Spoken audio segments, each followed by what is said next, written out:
굳이 쉽게 이해하기 어렵습니다. 그런데 또한 동시에 읽고 있으면 우리 가슴에 와닿는 게 있어요. 시편은 마치 거울과 같습니다. 시편을 읽고 들여다보고 있으면 그 안에서 예수님의 모습도 보이고요. 그 안에서 나의 모습도 보입니다. 내 마음이 거기에 느껴집니다. 그렇게 우리가 시편을 읽고 묵상하다 보면 우리의 마음이 위로를 받게 되고 우리가 하나님을 다시 한번 볼 수 있는 힘을 얻게 됩니다. 시편 22편을 우리가 함께 읽기에 앞서서 시편 22편을 좀 알고 읽었으면 좋겠어요. 어떤 시에는 제목이 붙어 있습니다. 우리 성경에도 조그만 글씨로 써져 있는 제목인데요. 시편 22편에도 부제가 붙어 있습니다. 그 제목이 뭐냐면요. 다윗의 시, 영장으로 야엘렛 샤할에 맞춘 노래가 제목입니다. 다윗의 시라는 것은 여러분이 이해할 수 있죠. 다윗이 지은 시인가 보구나. 영장이라는 것은 성가대 지위를 의미합니다.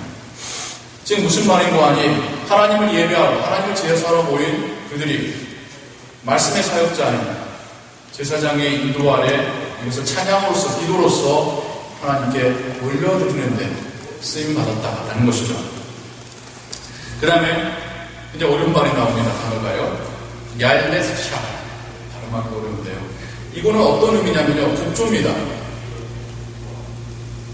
우리 악보를 보면 경쾌하게, 느리게, 슬프게, 밝게, 빠르게, 강하게, 힘있게 어떤 그 곡의 어떤 느낌이나 어떤 곡조를 필기해놓죠.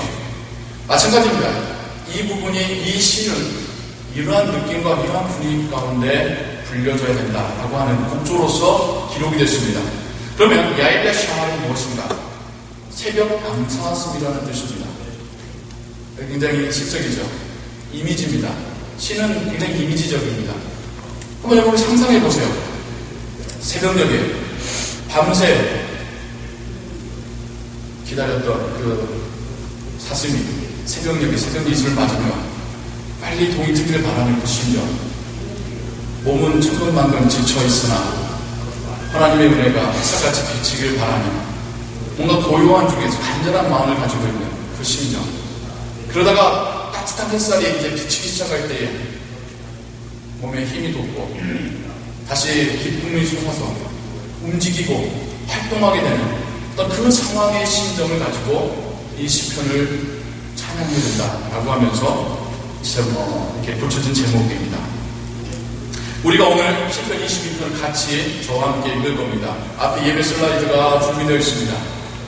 굳이 성경을 읽으셔도 좋지만 아니면 위에 보시고 함께 읽으셔도 좋겠는데요. 우리가 전체가 읽다 보면 좀 사무적으로 읽게 돼요. 딱딱하게 읽게 돼요. 아니 어떤 성경인지 아주 똑같은 템포와 똑같은 어떤 강약으로 우리가 읽게 됩니다. 시는 그렇게 읽으면 안 되죠. 제가 여러분들하고 같이 읽겠습니다. 제가 좀 템포를 이렇게 조절해가면서 읽겠습니다. 저와 함께 시편 22편을 같이 읽어가며 묵상했으면 좋겠습니다. 시편 22편을 읽을 때에 하나님께서 우리에게 각 사람에 주신 어떤 이미지들, 우리 마음에 와닿는 어떤 그 거울과 같은 내가 그것을 통해 뭐가 보이는가 한번 묵상해 보시는 시간 우리가 같이 가지면 좋겠습니다. 우리 같이 읽겠습니다. 내 하나님이여, 내 하나님이여, 어찌 나를 버리셨나이까? 어찌 나를 멀리하여 돕지 아니하옵시며 내 심하는 소리를 듣지 아니하시나이까? 내 하나님이여, 내가 낮에도 부르짖고 밤에도 잠잠치 아니하오나 응답지 아니하시나이다. 이스라엘의 찬송 중에 거하는 주여, 주는 거울을 하시니 우리 열조가 주께 의뢰하였고 의뢰하였으므로 저희를 건지셨나이다. 저희가 주께 부르짖어 구원을 얻고 주께 의뢰하여 수치를 당치 아니하였나이다. 나는 원래요 사람이 아니라 사람의 회방거리요 백성의 조롱거리니이다. 나를 보는 자는 다 비웃으며 입술을 비축이고 머리를 흔들며 말하되 저가 여호와께 의탁하니 구원하실 것, 저를 기뻐하시니 던지실 걸 하나이다. 오직 주께서 나를 못에서 나오게 하시고 내 모친의 젖을 먹을 때에 의지하게 하셨나이다. 내가 날 때부터 주께 맡긴 바 되었고 못에서 나올 때부터 주는 내 하나님이 되셨사오니 나를 멀리하지 마옵소서. 환난이 가깝고 도울 자가 없나이다. 많은 황소가 나를 에워싸며 바산의 힘센 소들이 나를 불렀으며 내게 그 입을 벌림이 찢고 부르짖는 사자 같으니이다. 나는 물같이 쏟아졌으며 내 모든 뼈는 어그러졌으며 내 마음은 총밀 같아서 내 속에서 녹았으며 내 힘이 날라 질그릇 조각 같고 내 혀가 이틀에 덧나이다. 주께서 또 나를 사망의 진토에 주셨나이다. 개들이 나를 에워쌌으며 악한 무리가 나를 둘러 내 수족을 찔렀나이다. 내가 내 모든 뼈를 셀 수 있나이다. 저희가 나를 축복하여 보고 내 겉옷을 나누며 속옷을 제비옵나이다. 여호와여 멀리하지 마옵소서. 나의 힘이시여 속히 나를 도우소서. 내 영혼을 칼에서 던지시며 내 유일한 것을 개의 세력에서 구하소서. 나를 사자의 입에서 구하소서. 주께서 내게 응답하시고 불속 불에서 구원하셨나이다. 내가 주의 이름을 형제에게 선포하고 회중에서 주를 찬송하리이다. 여호와를 두려워하는 너희여 그를 찬송할지어다. 야곱의 모든 자손이여 그에게 영광을 돌릴지어다. 너희 이스라엘 모든 자손이여 그를 경외할지어다. 그는 곤고한 자의 얼굴을 멸시하거나 싫어하지 아니하시며 그 얼굴을 저에게서 숨기지 아니하시고 부르짖을 때에 들으셨도다. 대회 중에서 나의 찬송은 주께로서 온 것이니 주를 경외하는 자 앞에서 나의 소원을 갚으리이다. 겸손한 자는 먹고 배부를 것이며 여호와를 찾는 자는 그를 찬송할 것이라. 너희 마음은 영원히 살지어다. 땅의 모든 끝이 여호와를 기억하고 돌아오며 열방의 모든 종속이 주의 앞에 경배하리니 나라는 여호와의 것이요 여호와는 열방의 주제심이로다. 세상의 모든 풍비한 자가 먹고 경배할 것이요 진토에 내려가는 자 또 자기 영혼을 살리지 못할 자도 다 그 앞에 절하리로다. 후손이 그를 봉사할 것이요 대대의 주를 전할 것이며 와서 그 공의를 장차 백성에게 전하며 주께서 이를 행하셨다 할 것이로다. 아멘. 시편 22편은 메시아, 우리가 알고 있는 예수 그리스도의 고난받으심을 언급하는 시로, 예언하는 시로 유명한 시입니다. 여러분도 함께 읽으시면서 발견하셨을 것입니다. 예수님께서 십자가 위에서 고난받으셨을 때 그 모습을 너무나도 똑같게 언급하고 표현하고 있는 시편의 그 상황들을, 그 묘사들을 여러분도 읽으시면서 발견하셨을 것입니다.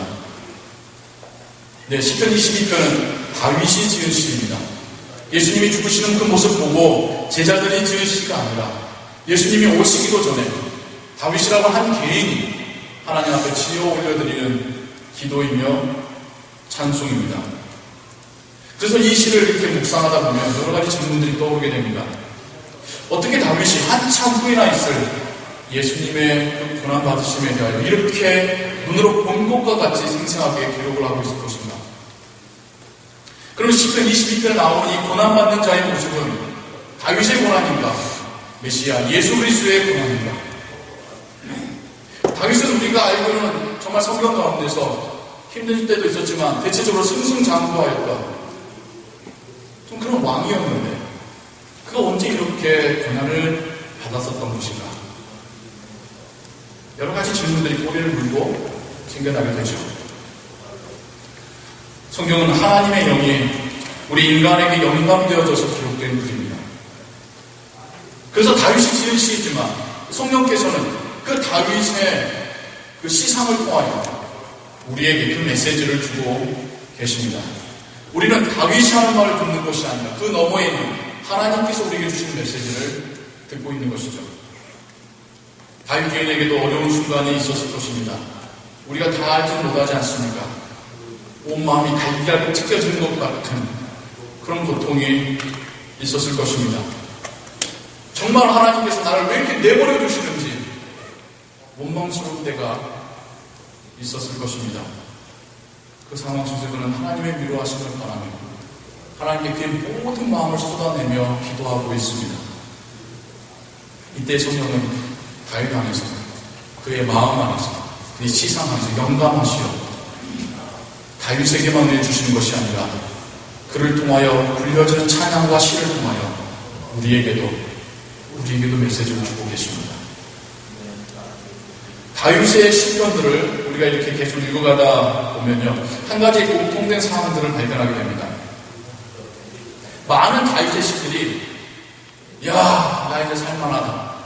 이제 내가 왕으로서 한번 마음껏 살아봐야지 하는 시는 없습니다. 다 힘든 중에, 고통 중에, 비참한 중에 그의 심정을 토로하면서 시를 시작합니다.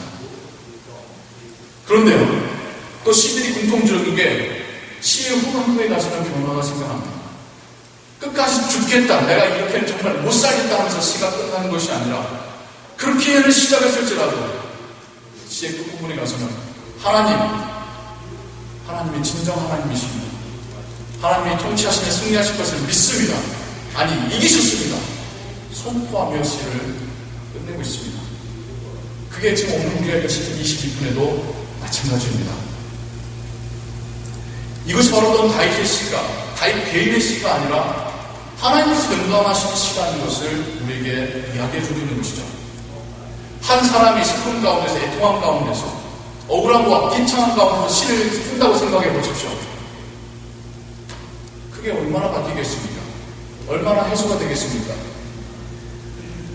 그런데 하나님께서 영감하셨기 때문에, 성령이 그 다윗의 마음속에 임하셨기 때문에 시를 써가며 시를 적어가며 더 이상 그는 그의 생각이 아닌 하나님의 생각을 선포하고 적게 됩니다. 그의 패배로 시작하는 이 시일지는 몰라도 그 끝은 하나님의 승리로 시를 끝내게 되는 것입니다. 시를 읊어서 하나님께 올려드리는 다윗만으로도 시를 하나님께 드리면서 그의 내면에서 승리를 경험하게 됩니다. 회복을 경험하게 됩니다. 고난 속에서 하나님 주시는 소명을 발견하게 됩니다. 탄식이, 기쁨의 찬양을 발견하게 됩니다. 절망 가운데서 더 나갈 길이 없다고 생각했던 그 순간에서 하나님께서 한 줄기의 빛을 보여주시는 것을 경험하게 됩니다.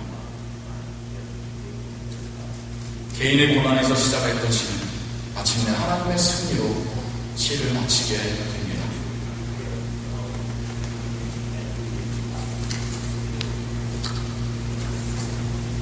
다윗의 그 심정, 우리가 시편을 통하여 함께 읽었습니다. 얼마나 고통스러우면 저기까지 말할 것인가. 사람들에게 조롱받으며 찌르고 때리고 나를 멀리하고, 너 그렇게 하나님 잘 믿었으면 한번 하나님께 좀 역사하실 거 아니야? 조롱하는, 모든 게 빠지고 진짜 쓰러질 것 같은 그런 심정으로 다윗이 시를 시작했습니다. 우리도 그럴 때가 있죠. 힘들지 않게 살아온 사람이 어디 있습니까? 자기만의 힘든 고통스러운 스토리 알아보는 사람이 어디에 있습니까? 오늘 다윗의 시를 통하여 우리도 다윗이 경험했던 승리를, 그 회복을 함께 경험하기를 원합니다. 우리의 고난이, 우리의 고통이 하나님께 드려지며 기쁨으로 승화되기를 원합니다. 절망 가운데 더 이상 나갈 필요 없다고 생각하였던 우리의 심령에 하나님께 소망 주시기를 원합니다. 그런데 정말 아이러니하게 다윗이든 우리든 모든 믿는 자들의 소망의 시작은 예수 그리스도의 고난으로부터 시작합니다.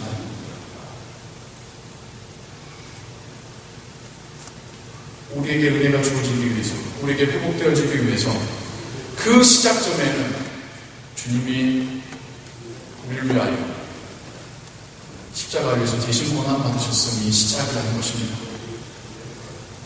이사야 선지자가 성령의 영감을 따라서 또한 다음과 같이 이사야 53장 4절부터 6절에서 예언하고 있습니다. 그는 실로 우리의 질고를 지고 우리의 슬픔을 당하였거늘 우리는 생각하기를 그는 징벌을 받아서 하나님께 맞으며 고난을 당한다 하였노라. 그가 찔림은 우리의 허물을 인하며 그가 상함은 우리의 죄악을 인함이라. 그가 징계를 받음으로 우리가 평화를 누리고 그가 채찍에 맞음으로 우리가 나음을 입었도다. 우리는 다 양 같아서 그릇 행하여 각기 제 길로 갔거늘 여호와께서는 우리 무리의 죄악을 그에게 감당시키셨도다. 주님은 죄 없이 고난을 받고 죽으셨습니다. 다윗의 시에서 말하듯이 이사야 선지자의 예언과 같이 주님은 너무나도 극심한 고난과 고통 가운데서 죽으셨습니다. 그러나 죄 없으신 그분이, 하나님의 아들이신 그분이 고난을 받으시겠습니다. 육체의 고난만이 아닙니다. 마음이 찢겨지는 고난을 받으셔야 했습니다. 비참함에 빠진 고난을 받으셔야 했습니다. 그리고 그 대가가 우리가 살려지는 것이었습니다. 사람들에게 조롱받으며 사람들 앞에서 모든 것이 갉아먹혀지며 그 마지막 소유물이라고 할 수 있는 소금마저도 빼앗기고 그들이 제비뽑아 나눠가며 몸의 피는 물같이 쏟아지고 온몸에 힘이 빠져나가고 호흡조차 힘들어지고 창과 채찍에 찔리시고 맞으셨습니다. 그 입에서 고통스러워 비명을 지르려고 해도 너무 고통스러워서 너무 힘이 없어서 소리마저도 나오지 못할 정도의 그 고통 가운데서 주님은 운명하셨습니다. 아무런 죄 없으신 분이 고난을 당하셨습니다. 우리 때문입니다. 우리를 위해서입니다. 우리를 살리시려고 그 고난을 다 당하셨습니다. 기독교에 대하여서, 우리의 신앙에 대하여서 우리가 할 말들이 참 많죠. 사랑, 섬김, 교제, 나눔, 봉사 다 좋습니다. 하지만 가장 중요한 것은 예수님이 우리를 위하여 우리 때문에 고난받고 죽으셨다는 것입니다. 예수님의 무지한 죽음이 우리의 생명값이 되셨다는 것입니다. 주님이 먼저 고난받으심으로 인하여 우리의 생명을 살리셨다는 것입니다. 사랑하는 분들 여러분, 우리도 우리가 받는 어려움 앞에서 크게 절망하며 낙심하고 합니다. 나 참 이렇게 힘들게 사는 사람 없을 거야 생각하기도 하고요. 내가 왜 이렇게 살아야 되지? 반문하기도 하실 것입니다. 조금만 어려워지면 우리의 그릇이 정말 이거밖에 안 돼서요. 조금만 힘들어지면 발끈하게 됩니다. 내가 원하는 것은 행복과 즐거움이지 어려움과 희생은 아니니까요. 굳이 말로 하지 않아도 생각과 행동으로 막 표현되고 있습니다. 심지어 하나님을 원망하기까지 하죠. 다윗도 결국 그의 시에서 어떻게 말하고 있습니까? 나의 하나님이여, 나의 하나님이여, 어찌 나를 버리시나이까. 다윗은 지금 이 고통의 원인이 하나님께서 지금 자기를 보호해 주시지 않고 지켜주시지 않기 때문에 자기가 이렇게 고난 가운데 빠져있다고 지금 생각하고 있는 것입니다. 고통의 원인이 하나님께서 지금 자기를 버리셨다 하면 거기 있다라고 지금 이야기하고 있습니다. 물론 지금 자기를 괴롭히고 자기를 힘들게 하는 사람들 다 포진되어 있지만 진짜 원인은 하나님께서 이 사람들을 지금 막아주지 않으시고 이 사람들 앞에 마음껏 조롱당하고 유린당하도록 내버려뒀기 때문이 아닙니까? 하나님께서 지금 그렇게 이야기하고 있습니다. 그랬던 다윗에게 변화가 생겨납니다. 시를 마치기도 전에 그의 마음속에서 변화가 시작되기 시작합니다. 그 변화는 22절부터 31절에서 나오게 됩니다. 하나님이 분명 하나님이 우리의 찬송을 들으십니다. 하나님을 찬양하자. 내가 주 앞에서 약속한 말을 갚으리라. 내가 함께 겸손한 자들과 먹고 배불리리라. 땅의 모든 끝이 여호와를 기억하며 굳게 나와 예배할 것이니라. 온 나라가 여호와의 것이고 온 열방이 주의 소유이리라. 지금 우리뿐만 아니라 대대의 자손이 여호와를 찬송하게 되리로다. 깊은 슬픔과 뼈를 녹이는 고통 가운데 있었던 다윗입니다. 그러나 이제 그의 입술에서 하나님을 찬양하는 목소리가 터져나오고 있습니다. 자신만이 아니라 모든 백성에게 하나님을 찬양하라고 선포하고 있습니다. 더 이상 슬픔과 패배 속에서 갇혀있지 않습니다. 그의 마음은 이미 자유함을 얻게 되었습니다. 이제는 소망을 품고 하나님을 바라보게 되었습니다. 시를 시작할 때는 나의 하나님이여 왜 나를 버리시나이까라고 했던 다윗이 시를 마치면서는 모든 이들이 하나님을 찬양하자. 내가 입서 하나님을 찬양하리라 바뀌고 있습니다. 신자로서의 믿음을 회복하고 있습니다. 왕으로서의 맡은 바 사명을 회복하고 있습니다. 다윗은 다시 일어설 수 있게 되었습니다. 우리도 고난을 당하곤 합니다. 내가 자초한 고난이든 억울한 고난이든 참 감당하기 힘든 일들을 당하죠. 그래서 하나님이 원망스럽기도 합니다. 하지만 다윗의 시 가운데서 바라보셔지 우리가 우리를 위하여 먼저 죽으시고 고난당하신 주님의 고난을 묵상해야 합니다. 주님은 우리를 위하여 비난과 조롱과 수치와 죽음의 고통을 당하셨습니다. 어느 것 하나 주님께서 당하실 만한 것은 하나도 없었습니다. 죄 없는 자가 죄값을 치르고 죽으셨습니다. 그 억울한 주님에 대하여서 하나님은 그렇게 죽인 우리를 타다심만도 하신데 오히려 그 주님의 죽음으로 우리의 죄값을 묻지 않겠다라고 말씀하고 계십니다. 이제 우리 인생 중에 겪는 고난에 대하여 생각해 보려고 합니다. 주님 우리보다 더 큰 고난을 받으신 분이십니다. 주님 우리보다 더 선하시고 오르신 분이십니다. 그렇게 주님은 고난 받으심으로 우리를 살리셨습니다. 우리의 고난에 대하여, 우리의 아픔에 대하여 우리를 위로하실 수 있는 분은 오직 예수 그리스도 한 분뿐이십니다. 내가 눈물 흘릴 때 나의 눈물을 닦아주실 수 있는 분 오직 주님 한 분뿐이십니다. 내가 억울할 때에 내 마음을 들어주실 수 있는 분 오직 주님 한 분뿐이십니다. 절망 중에 나의 앞에 내가 걸어가야 될 길을 보여주실 수 있는 분 오직 주님 한 분뿐이십니다. 사랑하는 성도님 여러분, 고난 중에 계십니까? 아픔 중에 계십니까? 기도하십시오. 기도함으로 주님 앞에 그 마음을 쏟아내시기 바랍니다. 다윗과 같이 하나님 앞에 쏟아내시기 바랍니다. 정직함을 가지고 정말 하나님을 의지하는 마음으로 하나님께 쏟아내시기 바랍니다. 나 힘들어 죽겠습니다. 하나님 왜 저를 이렇게 내버려 두십니까? 차라리 원망을 할지라도 하나님께 쏟아내시기 바랍니다. 기도하시기 바랍니다. 하나님 말씀 묵상하시기 바랍니다. 단식이 병하여 기쁨이 될 겁니다. 절망 중에 우리가 소망을 발견하게 해주시고 우리의 문제는요 하나님 앞에 내어놓지 못한다는 게 우리의 문제입니다.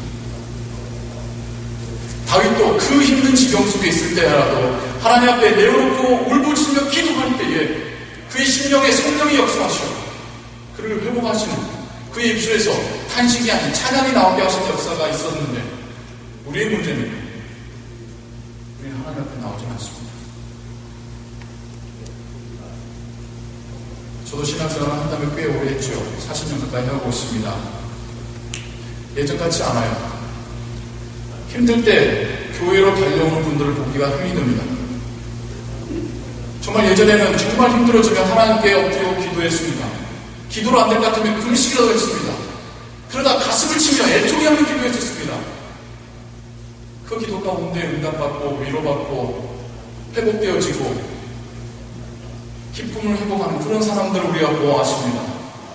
지금도 없어요. 솔직히 냉정하게 말하자면 없습니다. 힘들면 피하는 거예요. 힘들면 떠나는 걸 택합니다. 힘들면 도대체 어떻게 해결하시는지 제가 잘 모르겠습니다. 진짜 힘드시니까 하나님께 나오십시오. 기도하십시오. 그 방법 외에는 방법이 없습니다. 혼자 어떻게 해보려고 하지 마십시오. 빨리 하나님께 나오십시오. 그럴수록 빨리 하나님의 은혜를 회복하실 수 있습니다. 기도하기 힘쓰십시오.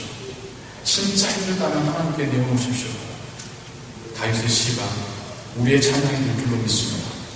우리 안에 그 변화의 은혜들이 주어질 줄로 믿습니다. 우리 안에 하나님께서 주시는 소망으로 회복되어질 줄로 믿습니다. 주께 나와 자신의 신앙을 위하여, 주신 가정을 위하여, 맡기신 일터와 성행을 위하여, 우리 교회에 위하여, 우리가 태어난 땅과 우리가 살고 있는 이 땅을 위하여, 전 세계의 기아와 전쟁과 억압 가운데 있는 그 민족들을 위하여 기도하시기 바랍니다. 기도로 하나님의 응답을 받으시기 바랍니다. 기도로 내 마음이 변하게 되는 것을 경험하시기 바랍니다. 다윗의 찬양이 우리의 찬양 되기를 주님의 이름으로 축원합니다. 기도하겠습니다. 하나님 아버지, 하나님 아버지, 우리로 기도하게 하옵소서. 우리로 우리의 마음속에 있는 것을 하나님 앞에 내어놓고 기도하게 하여 주옵소서. 울부짖으며 애통해하며 기도하게 하여 주옵소서. 정말 기도도 나올 것 같지 않게 그 힘든 마음 가지고 주 앞에 나오나 주님께서 우리의 입술을 터치사 찬양으로, 기쁨으로, 감사로 회복시키실 것을 믿습니다. 기도 가운데 우리에게 소망 주실 것을 믿습니다. 기도 가운데 우리에게 갈 길을 보여주실 것을 믿습니다. 기도를 통하여 우리의 심령이 변화될 줄을 믿습니다. 아버지요, 우리를 도와주옵소서. 우리를 하여금 기도하게 하옵소서. 우리와 하여금 기도할 때에 성령께서 우리 안에서 역사하여 주옵소서. 예수 그리스도의 이름으로 기도하옵나이다.